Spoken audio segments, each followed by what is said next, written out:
आवाज येत नाही.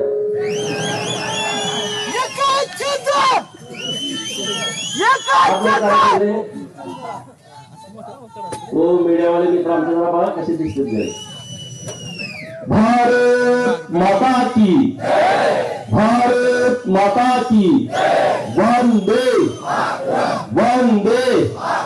बाळूमामाच्या नावानं, बिरुबाच्या नावानं, मकुबाईच्या नावानं.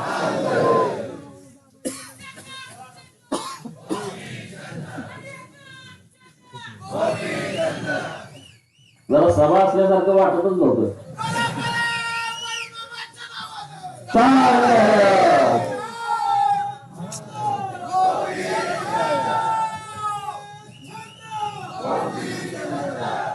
आज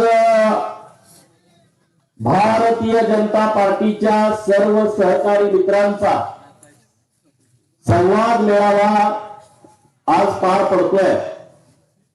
खरं तर आज अमावस्या आहे. बाळूमामाच्या प्रत्येक मंदिरामध्ये आरती आणि प्रसादाचा कार्यक्रम आहे. मुळात कार्यक्रम ठरवताना आमच्या देवळातच चालू आहे.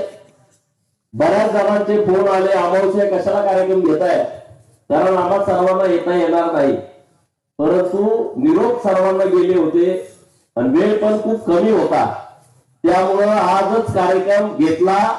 बऱ्याच लोकांना या कार्यक्रमाला येता आलं नाही. त्यांनी आम्हाला सांगितलं होतं तारीख बदला. मी त्यांची माफी मागतो, दिलगिरी व्यक्त करतो. आज या संवाद मेळाव्याच्या निमित्तानं व्यासपीठावरती उपस्थित माजी सभापती माननीय ब्रह्मानंद शेठ, आटपाडीचे प्रथम नागरिक, ज्यांच्या विजयामुळं प्रचंड ऊर्जा आपल्या तालुक्यामध्ये निर्माण झाली आहे, झाली की नाही, असे युटी जाधव सर, माननीय चंद्रकांत भाऊ भोसले, माननीय तालुक्याचे अध्यक्ष दादासाहेब हुवाले, माजी अध्यक्ष माननीय देवन भाऊ सरगार, माननीय माझे सहकारी मित्र बंधुशेठ कातुरे, भाजपाचे जिल्ह्याचे सरचिटणीस माननीय विलासजी काळेबाग, माननीय यशवंत बेटकरी, माननीय महादेव पाटील असतील, कुलपे गुरुजी आहेत. ओरिजिनल पुढारी कोण वाटतं व्यासपीठावर? तुम्हीच वाटताय गुरुजी. अक्षयराज राजमाने माने, ते राजमाने तुला आगमन झाले, ते अक्षय नुसतं म्हणलं. अक्षय माने युवा मोर्चाचे जिल्ह्याचे अध्यक्ष, विविध गावचे सरपंच, उपसरपंच, एपी गर्दीसर आहेत, आपले गर्दे शेठ आहेत, आपल्या गावचे सरपंच आहेत, माननीय पुष पाटील, माननीय कैलास देवडकर, मार्केट कमिटीचे डायरेक्टर, अमोलदादा काटकर, मार्केट कमिटीचे डायरेक्टर, माजी अध्यक्ष उमाजी सरगर, पुजारवाडीहून खास आलेले आहेत, संदीपान पुजारी, माजी सरपंच तुकाराम जानकर, आपल्या गोलेवाडीचे सरपंच रावसाहेब काळे, छोटू गुरव, अजित जाधव पैलवान, आपले उभा राहतो तुम्ही, तर यांचा एक शाल सत्कार करा. आपले नगरसेवक एकच गरीब सगळ्याला भारी आहे. आपले नाताभाऊ मांडके आहेत, आपले वनमाले शेठ आहेत, प्रणव गुरव आहेत, माननीय नंदू शेठ आहेत, इच्छुक उमेदवार धुळादादा आहेत, फडकर साहेब, बरीच मंडळ आहेत. आपले गवेवाडीची शान हिंदुराव अण्णा आहेत. व्यासपीठावरील सर्व मान्यवर बऱ्याच जणांची नावं घेणं अपेक्षित आहे. के सर आहेत, बाकी सगळे माफी मागतो. खूप जण व्यासपीठावरती आहेत, बरेच मान्यवर खाली पण आहेत, की तुम्हाला सुद्धा व्यासपीठावर घेणं गरजेचं आहे, पण व्यासपीठ आपलं छोटं आहे, त्याबद्दल तुम्हा सर्वांची दिलगिरी व्यक्त करतो. बऱ्याच जणांचं लक्ष आहे आटपाडी तालुक्यात काय होणार, काही घंटा होणार नाही, चिंता करू नका.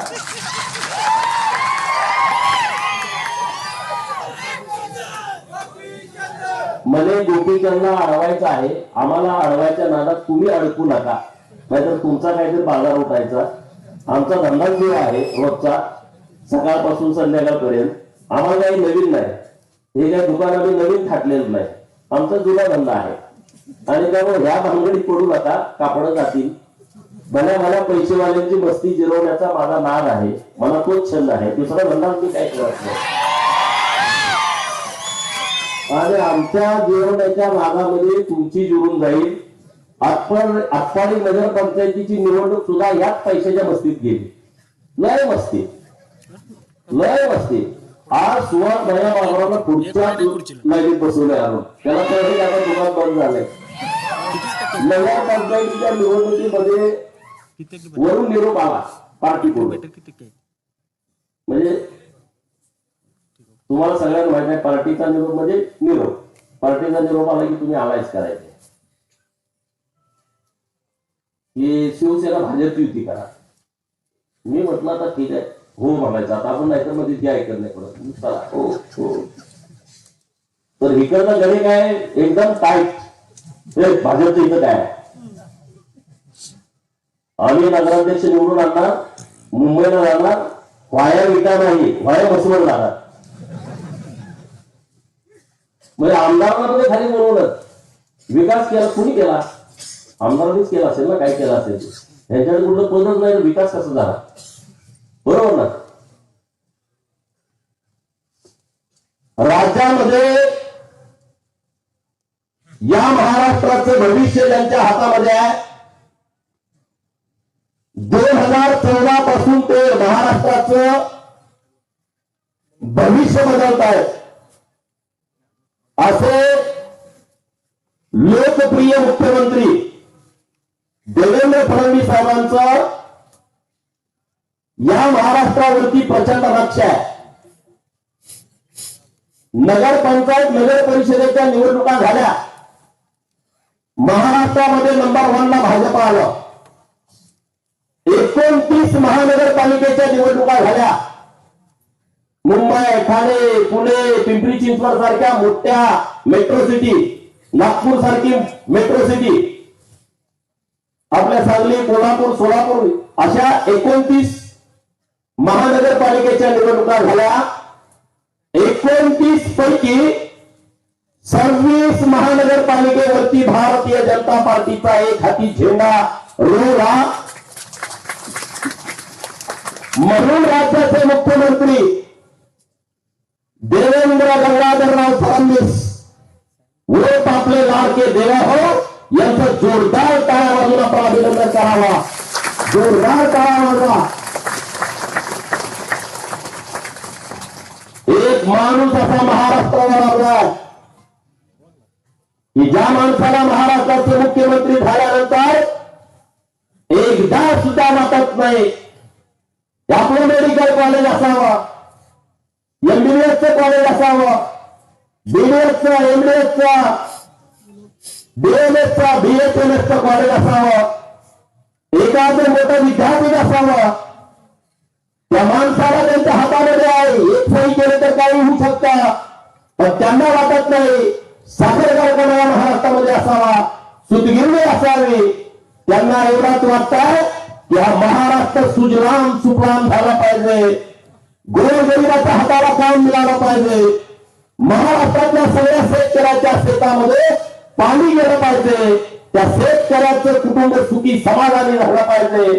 असा महाराष्ट्राला 1 मे 1907 नंतर महाराष्ट्रामध्ये पहिल्यांदा असा मुख्यमंत्री मिळाला आहे, पहिल्यांदा असा मुख्यमंत्री मिळाला आहे. आणि आपलं नसीब चांगलं आहे, अशा मुख्यमंत्री महोदयाचे आपण कार्यकर्ते आहोत. आहे का नाही अभिमान? वाटतं की नाही? देशाचे पंतप्रधान नरेंद्र मोदी साहेब त्यांचे आपण कार्यकर्ते आहोत. त्यामुळे इथली लढाई फार चिंता सिरियस बोला. घेण्याची आवश्यकता आहे.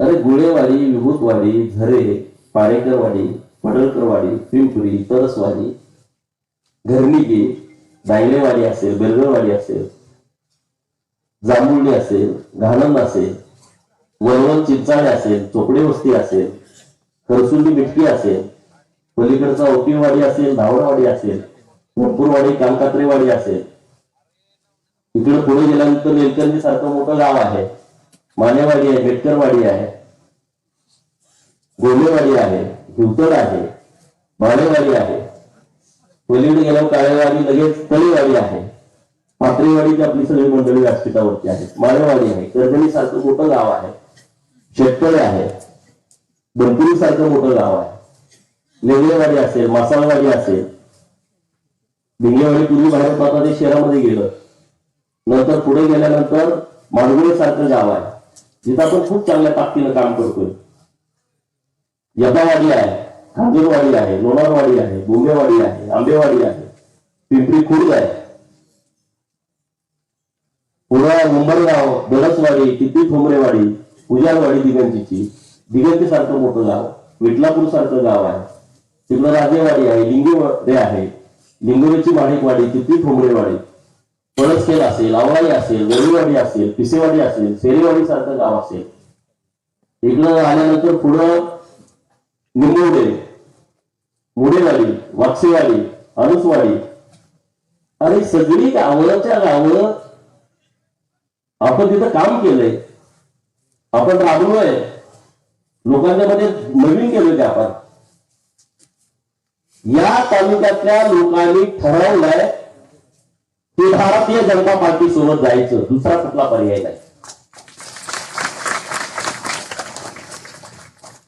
ज्यांच्या शेतात पाणी गेलंय ते देवाभाऊंच्या मुळे गेलंय. मी तर जत आमदार आहे, तिथल्या लोकांनी मला आमदार केलं. 2000 कोटीचं काम सुरू आहे, आणखी 2000 कोटी रुपये पुढच्या 2-4 महिन्यात देणार आहेत मला. माझं श्रेय आहे, माझ्या मुख्यमंत्री महोदयांच्या मुळे ते मला पैसे मिळत आहेत. मी मध्यस्थ आहे, मी पोस्टमन आहे. जगमध्ये लोकांची काय भावना आहे ते पत्र घेऊन मुंबईला जायचं. मुंबईमध्ये निर्णय केला मुख्यमंत्री महोदयांनी, ते पत्र घ्यायचं, जतवाल्याला येऊन सांगायचं. मधला मध्यस्थ आहे, मी पोस्टमन आहे, मी मालक नाही. जनतेकडून पण मालक नाही, सरकारकडून पण नाही. खाली जनता माझी मालक आहे, वर माझं सरकार, मुख्यमंत्री महोदय माझे मालक आहे. मी काम करतोय. या महाराष्ट्राचा दुष्काळ देवाभाऊंनी हटवला आहे. बहुजनांना माझी विनंती आहे, या नेतृत्वाला आपण जपलं पाहिजे. हेच नेतृत्व बदल करू शकतं महाराष्ट्रामध्ये, आणि आपल्याला 4 सुखाचे घास खायला देऊ शकतं. सरकार जोपर्यंत आपल्या पाठीशी नसतं, सरकार जोपर्यंत लोकांचा विचार करणारा नसतं, तोपर्यंत बदल होत नाही. केंद्रामध्ये नरेंद्र मोदी साहेब आणि राज्यामध्ये देवेंद्र फडणवीस साहेब आले आणि बदलच बदल व्हायला लागलाय, आणि तो तुम्ही अनुभवताय. चंद्रकांत दादा या पालकमंत्री होते आणि राज्याचे बांधकाम खात्याचे मंत्री होते. रस्ते त्याच्या अगोदर होते का आपल्याकडे? काय परिस्थिती होती? तरतुंबी रोडची काय परिस्थिती होती? 70,000 कोटी रुपयाचे रस्ते एका टप्प्यामध्ये केले त्यांनी, पहिल्या टप्प्यामध्ये, म्हणून डांबर पडायला लागलं. ग्रामीण रस्त्याला पैसे नव्हते. आपल्या मुख्यमंत्री महोदयांनी मुख्यमंत्री ग्राम सडक योजना आणली, आणि त्या मुख्यमंत्री ग्राम सडक योजनेच्या मधून आज आपल्या तालुक्यामध्ये शेकडो कोटी रुपयाची कामं सुरू आहेत. मधून वाक्षेवाडीला कधी वाटलं होतं वाक्षेवाडीला 10 कोटीचा रस्ता मिळेल? कधी वाटलं होतं इथं टू तळेवाडीला 10 कोटी रुपयाचा रस्ता मिळेल? कधी वाटलं होतं बनपुरीतलं कामतपर्यंत जोडणारा 10-15 कोटी रुपयाचा रस्ता होईल? विमुखवाडीतलं गुलेवाडीला जाणारा हा ग्राम सडक योजनेतला रस्ता आहे. मुख्यमंत्री ग्रामीण रस्त्याला पैसेच नाही. सभापती म्हणून काम चंदूभाऊनी केलंय. इथं ब्रह्मशेठनी झडपी सदस्य म्हणून काम केलंय. जयवंतरावनी सभापती म्हणून काम केलंय. माझ्यावर तर कामच करायचं, कॉन्ट्रॅक्ट मध्ये ते असतात. एवढं ग्रामीण रस्त्याला पैसे आले नाही. 1 कोटी 2 कोटी जिल्हा परिषदला यायचे, एका रस्त्याला येणार कुठून? आपल्या सरकारनं निर्णय केला की ग्रामीण रस्ते सुद्धा सुधारले पाहिजे. त्याच्या पुढे जाऊन मागच्या महिन्यात एक निर्णय झालाय. महसूल मंत्री महोदय, मुख्यमंत्री महोदयांनी, महसूल मंत्री महोदयाने एक निर्णय केला, एक पाणंद रस्त्यासाठी जे रोजगार हमीचे रस्ते होतात, रोजगार हमी रस्ता केला तरी तक्रार येते. जेसीबी कुठं आलं, फोटो काढा, व्हिडिओ काढा, मला हे द्या नाही तर मला ते द्या, रस्ता बंद, दुसरं काहीच होत नाही. आणि म्हणून आता आपल्या सरकारने निर्णय केला महसूल खात्यामध्ये एक पाणंद रस्त्याच्यासाठी वेगळं लेखा शीर्ष तयार केलाय आणि त्या लेखा शीर्षच्या माध्यमातून या महाराष्ट्रातल्या शेतामध्ये जाणारे सर्वे नंबरवरचे रस्ते, सीमेवरचे रस्ते याला वेगळा निधी मार्चच्या अधिवेशनामध्ये देण्याचा निर्णय आपल्या सरकारने घेतला आहे. इतका चांगला निर्णय घेतला, नाहीतर वाड्या वस्तीचे रस्ते करणे अवघड आहे. एवढे पैसे आणणार कुठून? सरकार नवीन नवीन रोज निर्णय घेत आहे. आता आपल्या मोजणीचे प्रॉब्लेम सुरू आहेत. मोजणी आज मागितली की 6 महिन्यांनी त्या 4 महिन्यांनी त्या त्यांच्याकडे लोक नाहीत. त्याच्या संदर्भातलाही चांगला निर्णय सरकारने घेतला. वाटेची भांडणं इतकी सुरू आहेत स्थळात तहसीलदारांच्याकडे. तिथं निर्णय झाला का प्राण, तिथं निर्णय झाला कलेक्टर, तिथं झाला का पुणे झालं का मुंबई झाला का परत आटपाडी कोर्ट, परत विटा, असलच उद्योग सुरू आहे. सरकारने निर्णय केला की जिथं सर्वे नंबर आहे तिथं डायरेक्ट उतार्यावरती नोंद करून टाकायचं. माझंच नाही भावाचा भांडणच नाही. वकिलाकडे जायला नको, तहसीलदारकडे जायला नको, पैसे घालवायला नको. इतका चांगला निर्णय आपल्या सरकारने केलाय. असे अनेक निर्णय सरकारने केलेले आहेत. लाडक्या बहिणीचा एवढा मोठा निर्णय मुख्यमंत्री महोदयांनी घेतलाय. लाडक्या बहिणी एकदम खुश आहेत. चांगल्या पद्धतीने त्यांचा आपल्याला पाठवण आहे. विकासाचं लय असं वाजायला लागलं. विकास आम्ही काय करतो, काय झाडू मारतोय का इथं? आम्ही काय करतोय?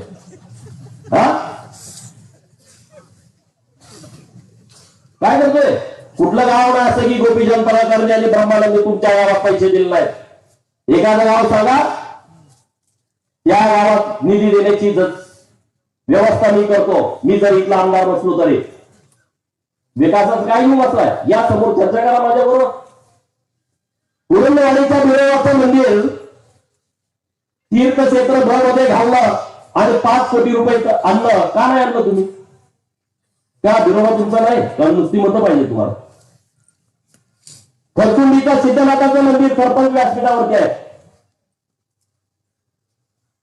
या पश्चिम महाराष्ट्रातला प्रत्येक पुढारी आमदार खासदार मंत्र्यांचं कुलदैवत आहे. बरोबर ना? तिकडे गुरु बसले, छोटू गुरु पुजारी, इकडे सरपंच आहे. दोघांना विचारा की आपल्या सांगली जिल्ह्यात प्रत्येक पुढाऱ्यांचं आहे, कोल्हापूर जिल्ह्यातल्यांचं आहे, सातारावाल्यांचं आहे, कुलदैवत आहे. का नाही तीर्थक्षेत्र ब केला आणि का नाही 5 कोटी रुपयाचा निधी दिला? त्याच्या पुढे घोडेपूर आहे. 1.5 कोटी रुपयाचा निधी या गोपीचंद पडळकर तिथं उपलब्ध करून दिला आहे. मी काय विधानसभेचा आमदार नव्हतो, मी विधान परिषदेचा आमदार होतो आणि ते पण 4 वर्ष. किती? 14 मे 2020 ला माझी नियुक्ती झाली आहे आणि आता सप्टेंबर 2024 ला तुम्ही मला विधानसभेचा आमदार केलं. तेवढ्याच वर्षाचा मी आमदार होतो. कारण तुमचा हिशोब सगळा या समोर 1990 पासून या मतदारसंघात जेवढी कामं झालेत, मी माझ्या झरेगावचं उदाहरण सांगतो. झरेगावात 2 सभा मंडप आहेत 1990 पासून. बरोबर ना केके सर? एक बौद्ध समाजाचा, एक रामोशी समाजाचा. गर्गणी किती तिथं विचारा. एका गावात 16 सभा मंडप दिले. कुठल्या आमदारांनी दिले सांगा? एका गावामध्ये, करगणी गावामध्ये. हिशोब माग या हिशोब घेऊन मी सांगतो आम्ही विकास केला, आम्ही विकास केला, आम्ही विकास केलाय. आणि विकासाच्या आडवं येऊ नका. कोण येते? कोणाला वेळ आहे? जेवायला वेळ नाही इथं. आडवं विकासाच्या याला वेळ कुणाकडे आहे? विकासाच्या आडवं येणं गोपीचंद पडळकरचा स्वभाव नाही. आटपाडीच्या नगरपंचायतमध्ये नगरपंचायतीची घोषणा झाली, प्रशासन आलं, निवडणूक नाही. आटपाडीतले व्यापारी माझ्याकडे आले, अहो आटपाडीच्या पेठेचा रस्ता करा, सगळे घाले घाण आहे, सगळं पाणी आहे, चालता येत नाही, गाड्या लावता येत नाही, काहीच नाही, तुम्ही रस्ता करा. मी त्यांना शब्द दिला. मी काय विधानसभेचा आमदार होतो, मी त्यांना शब्द दिला, होय मी तुम्हाला रस्त्यासाठी पैसे उपलब्ध करून देतो. बघा 1 कोटी रुपयाचा निधी आटपाडी बाजारपेठेतल्या रस्त्यासाठी आम्ही उपलब्ध करून दिला, मंजूर करून दिला. हाच जो माणूस म्हणतोय विकासाच्या आडवं येऊ नका, त्याला तो रस्ता अडवून ठेवला आणि तिथली संमती दिली नाही, तर 1 कोटीचा निधी परत पाठवला. आता विकासाच्या आडवं कोण आहे मला सांगा? कोण आहे?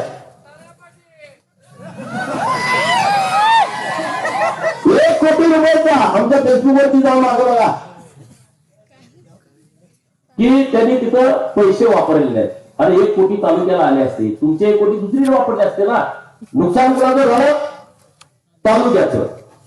शेतपळे गावासाठी मी निधी उपलब्ध करून दिला. शेतपळे गावात आमची ग्रामपंचायत नाही, शेतपळे आमचे मित्र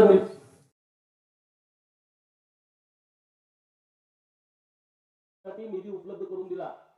2-3 कामं मंजूर केली मी. नाही गोपीचंद पळकरचं गावात नाव लागलं नाही पाहिजे. बघा सत्ता तुमची, गोपीचंद पळकरचा बोर्ड लागला नाही पाहिजे. एका एवढ्या कारणासाठी माझा निधी लॅप्स करून टाकला. मला ते दुसऱ्या गावात वापरता आला असता, तिकडे पण तो वापरता आला नाही, शेतपळ्यात पण वापरता आला नाही. ही तुमची वृत्ती. आता मी दवाखाना मंजूर केला ना, प्राथमिक आरोग्य केंद्र शेतपळे, आता काय करणार?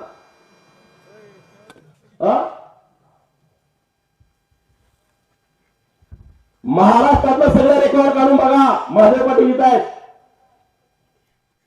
प्राथमिक आरोग्य केंद्र झरे, प्राथमिक आरोग्य केंद्र शेतपळे, ग्रामीण रुग्णालय खरसुंडी, ग्रामीण रुग्णालय पेड, प्राथमिक आरोग्य उपकेंद्र बनपुरी, प्राथमिक आरोग्य केंद्र भूड आणि प्राथमिक आरोग्य केंद्र घोटी. महाराष्ट्रातला मी एक विधान परिषदेचा एकमेव आमदार आहे. 7 दवाखाने एकाच वेळेस मंजूर केले आणि ते पण विशेष बाब, ते पण विशेष बाब, नियमात न बसणार रे, आणि ते पण शिवसेनेचे मंत्री महोदयांच्या हस्ते. कुणी असं समजायचं कारण नाही. आणि मुख्यमंत्री होते एकनाथ शिंदे साहेब, मंत्री होते तानाजी सावंत साहेब. मी काम करणारा माणूस आहे, असं उगाच काहीतरी करत नाही. आता शेतपळे गावामध्ये प्राथमिक आरोग्य केंद्र होणार म्हणून तिथं सब स्टेशन बनवलं. गावाच्या शेजारच्या जमिनीत सब स्टेशन. आता म्हणजे दवाखान्यात तुम्ही तिकडे रानात जाऊन जागा बघा. काय वृत्ती तुमची?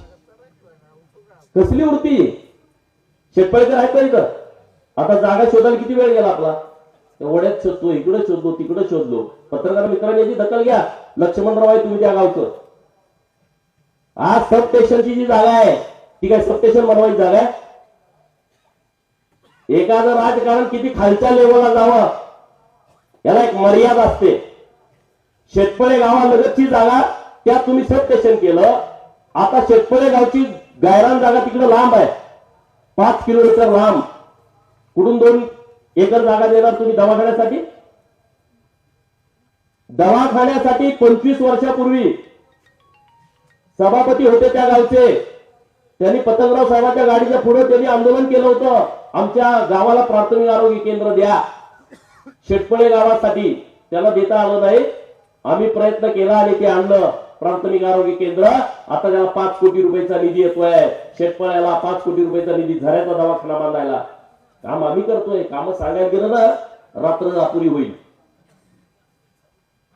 बानोरगडचं भरजे नायकाचं स्मारकाचं काम बघून या. तेव्हा तर मी विरोधी पक्षामध्ये होतो.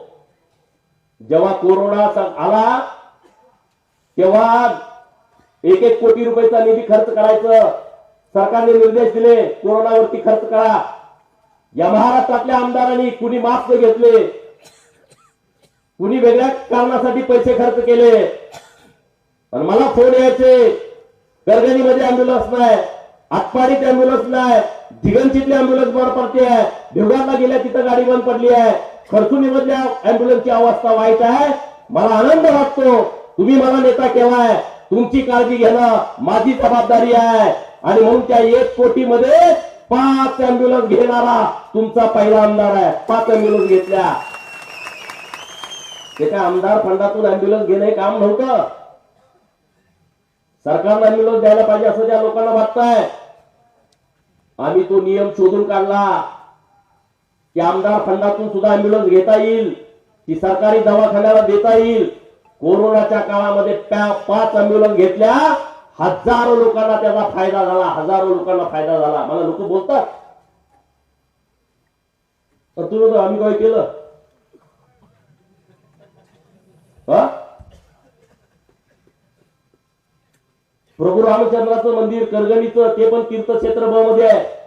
मेजर वगैरे आमचे सगळे 3 कोटी रुपयाचा निधी तिथं आता भक्त निवासचं बांधकाम पूर्ण झालंय. सांगण्यासारखे अनेक काम आहेत. कुणी आम्हाला शिकू नये विकासाचं. अरे आमचा जन्म झालाय विकास करायचा म्हणजे गोपीचंद पडदा हो दादागिरी करतो आम्ही, पुढेही करणार. ज्यांना ज्यांना मस्ती आल्या ना त्यांच्या विरोधात दादागिरी करणार. काय करायचं करा आमचं. पण या तालुक्यातल्या एकाही सामान्य माणसानं सांगायचं गोपीचंद पडदा त्याला आरे तुरे जरी बोलला असला मी म्हणेल ते ऐकेल. पण मस्तवाल लोकांचं तुम्ही मला सांगू नका. त्यांना मी काही बोलतो आणि पुढेही बोलणार.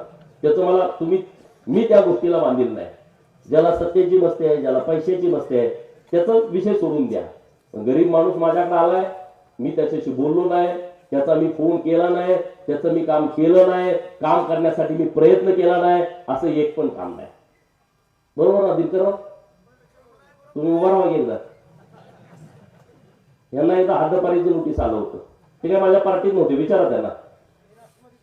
तेव्हा राष्ट्रवादीत होते. ते माझ्याकडे आले तर म्हणजे हद्दपारीचं आले ना आता देऊ काढणार म्हणून काही चिंता करू एका फोनवर मी संपवलं का नाही विषय. 2017ला तेव्हा मी आमदार पण नव्हतो. बंडू शेठ हा परवा ते मुंबईला ते काम घेऊन आपली हवा आहे का नाही मुंबईत त्यांना सांगायचं का हा त्याला मंत्रालयात त्यांचं काम आहे. हे यांची शाळा आहे, ही गडी दिसतोय साधा. यांच्या शाळेला 1 लाख रुपये फी आहे ऍडमिशन घ्यायला.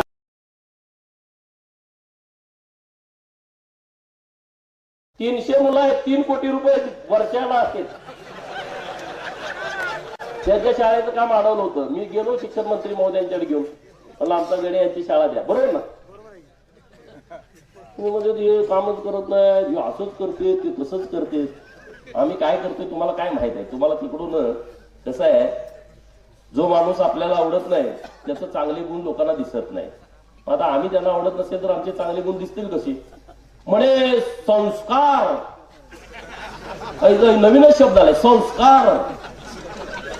आमचे संस्कार काढताय. आम्ही तंबाखू खात नाही, आम्ही गुटखा खात नाही, आम्ही दारू पित नाही, आम्ही काय भानगडी करतो. बरोबर ना? एवढे सगळे सहकार्य त्यांना माहित आहे ना. तुम्ही आमचे संस्कार काढा, त्याला भारी काम आहे. तुमचं काय काय सगळं कळालं तर ही लोक म्हणतील डोकं बडवून घेतील. बंडू शेठ अजून खुलून बोलणं झालाय.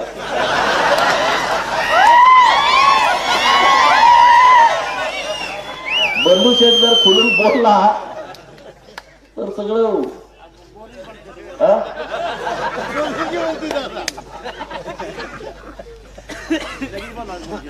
दिघांची जिल्हा परिषद ताकदीनं आपण लढवतोय. अत्यंत स्ट्रॉंग उमेदवार आपल्याकडे आहेत. निंबवडे तर विशेष नाही. खरसुंडी जिल्हा परिषद तुम्हाला आता अंदाज आला असेल. आणि करगणी जिल्हा परिषद मध्ये कुणी पण उभा राहू दे. आज पण उभा राहा. हे पेरलेले लोक असते. तुम्ही उभा राहा. आधी सांगून ठेवायचं पेरा. आता ते आमचा दत्ता पाटील बिचार त्याला महिनाभर फिरवला. तू उभा राहा आणि परत त्यालाच म्हणते तू चालत नाही. तू कसं चालत नाही? दत्ता पाटील चालत नाही, तो चालतोय काय? हा कुठे गेले वनमानशे? शाळा कशा असते बघायची. त्यामुळे तू दौरा करून ये. दौरा करून आता ह्यांच्याच माणसाजवळ जाणार ना कार्यक्रम. अरे तुमचं काय वातावरण दिसत नाही, मग कुणाचं आहे? हा या शाळा जुन्या निळू फुलेच्या पिक्चर मध्ये असं व्हायचं. गावात गेलं बरं तुम्ही राहावा मीटिंग मध्ये तुम्ही तो सांगायचं जवळच्यांना तुम्ही असं बोला. तुम्ही तुमच्याशिवाय आता तालुक्याला काय आनंद वाढ लागत नाही. याला काय पद्धत? ज्यांच्या जीवावर हे पुढारी झालाय त्यांनाच खाली येऊ देत नाही. म्हणजे विचार करा ना. हा अनिल भाऊ जर नसतं तर हा एक तर कळंब्यामध्ये असता, नसेल तर येरवड्यामध्ये. दुसरा पर्याय नव्हता. बरोबर ना? अनिल भाऊच्या वाट्याला ह्याचं पाप काय थोडं आलं एवढं याला सांभाळलंय. मला लोक सांगते त्यांचे पण माझे जवळचे मित्र आहेत, त्यांना खाली येऊ द्यायचं नाही. आणि आज मध्ये आणून बसवलंय आमदारांना. त्यांच्याशिवाय आता दुकान चालणार नाही याला कळालं. असं नसतंय. आपण राजकारणात ज्यांच्यामुळे आलोय, मी पार्ट्या किती बदलल्या तुम्हाला माहित आहे, पण मी कधी कोणाशी वाईट बोललो का? मला सगळी बोलते, मी ज्यांच्याविषयी बोलायचं त्यांनाच बोलतो, बाकीच्यांना सोडून देतो. तर ही निवडणूक अत्यंत महत्वाची आहे. निंबवड्यात आम्हाला अरे 9 जिल्हा परिषद आम्ही लढवतोय जतमध्ये, सगळ्या पार्ट्या एकत्र झालेत, सगळे पुढारी एकत्र झालेत, तरी मी निवांत फिरतोय. म्हणजे काय आम्ही काय येड आहे काय रे? हा? आणि 9च्या 9 जतची लोक निवडून देणार. जतची लोक जर 9 निवडून येणार असतील, तुम्ही 4 तर द्या ना. 9 तुम्ही देऊ शकत नाही, ते तर देणार कुठलं? 4 आपल्या जागा निवडून द्या ना, काय अडचण आहे? काही अडचण नाही. युटी जाधव सर कसं काय काय बैलगाड्याची शर्यतीत असतंय बघा,